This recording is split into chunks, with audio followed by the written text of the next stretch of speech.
নমস্কাৰ, আজি হৈছে 22 জানুৱাৰী 2025 বুধবাৰ দিনটোৰ কেইটামান গুৰুত্বপূৰ্ণ খবৰ লৈ আহিছো। প্ৰথম খবৰটো হৈছে বিলাসীপাৰাৰ পৰা জাহাজীৰ সন্দেহত এজনক আটক STFৰ।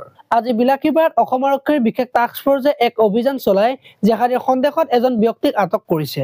যোৱা সময়ছোৱাত বিলাসীপাৰাকে ধৰি ধুবুৰীৰ বিভিন্ন প্ৰান্তত STFে অভিযান অব্যাহত ৰাখিছে। পৰৱৰ্তী খবৰটো হৈছে ভাৰতৰ জাৰ্চিত পাকিস্তানৰ নাম লিখিবলৈ অস্বীকাৰ BCCI। চেম্পিয়নছ ট্ৰফিক লৈ আকৌ বিতৰ্ক। চেম্পিয়নছ ট্ৰফিক লৈ এতিয়াও আঁতৰা নাই জটিলতা। BCCI মেগা ইভেন্টৰ আয়োজক দেশ পাকিস্তানলৈ ভাৰতে খেলিবলৈ নোযোৱাৰ সিদ্ধান্ত গ্ৰহণ কৰাৰ পাছত এইবাৰ ভাৰতীয় জাৰ্চিত আয়োজক দেশৰ নাম লিখিবলৈ মান্তি নহল ভাৰতীয় ক্ৰিকেট নিয়ন্ত্ৰণ বৰ্ড। পৰৱৰ্তী খবৰটো হৈছে বৃত্তি কেলেংকাৰীয়ে জড়িত CBI DSP গ্ৰেপ্তাৰ হোৱাৰ পাছতে গুৰুতৰভাৱে অসুস্থ।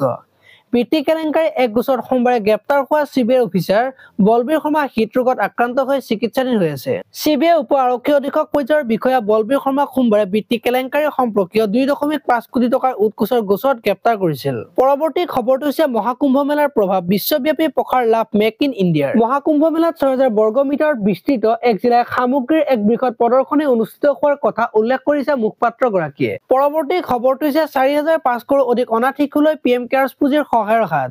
মহামাৰীৰ সময়ছোৱাত অনাথ হৈ পৰা 4500 অধিক শিশুৰ কল্যাণৰ বাবে PM কেয়াৰ্ছ পুঁজিৰ পৰা 346 কোটি টকা ব্যয় কৰা বুলি শেহতীয়া 2022 আৰু 23 বৰ্ষৰ বিবৃতিত প্ৰকাশ পাইছে। পৰৱৰ্তী খবৰটো হৈছে PLI আঁচনিৰ অধীনত ভল্টাছে বিনিয়োগ কৰিব 2299 কোটি টকা। কেন্দ্ৰীয় চৰকাৰে ক্ষেত্ৰ সামগ্ৰীৰ উৎপাদন বৃদ্ধিৰ লক্ষ্যৰে প্ৰৱৰ্তন কৰা PLI আঁচনিৰ প্ৰতি অধিক আগ্ৰহ দেখুৱাইছে দেশৰ আগশাৰীৰ কোম্পানী ভল্টাছে। এই আঁচনিৰ অধীনত কোম্পানীটোৱে 2299 কোটি টকা বিনিয়োগ কৰিবলৈ আগবাঢ়িছে। পৰৱৰ্তী খবৰটো হৈছে 2025 আৰু 26 কেন্দ্ৰীয় বাজেট চেমিকন ইণ্ডিয়া প্ৰগ্ৰেমৰ অধীনত একাধিক বিষয়ত গুৰুত্ব বিত্ত মন্ত্ৰালয়ৰ। 2025 আৰু 26 কেন্দ্ৰীয় বাজেট অধিৱেশন চমু চাপি অহাৰ লগে লগে কেইবাটাও গুৰুত্বপূৰ্ণ বিষয়ক লৈ পৰিকাঠামো প্ৰস্তুত কৰিছে বিত্ত মন্ত্ৰালয়ে।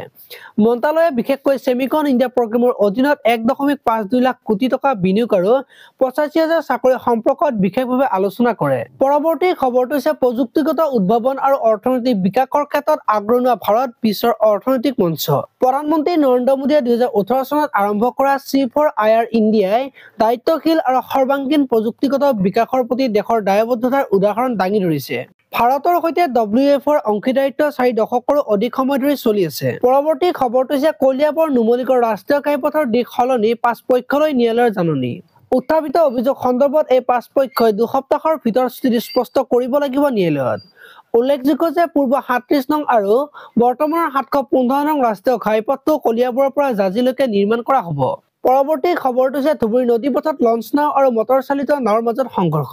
মঙলবাৰে পুৱা প্ৰায় 9 বজাত ধুবুৰী ব্ৰহ্মপুত্ৰ নৈত যাত্ৰীবাহী লঞ্চ নাও আৰু মটৰ চালিত নাওৰ মাজত এক ভয়াৱহ দুৰ্ঘটনা সংঘটিত হয়।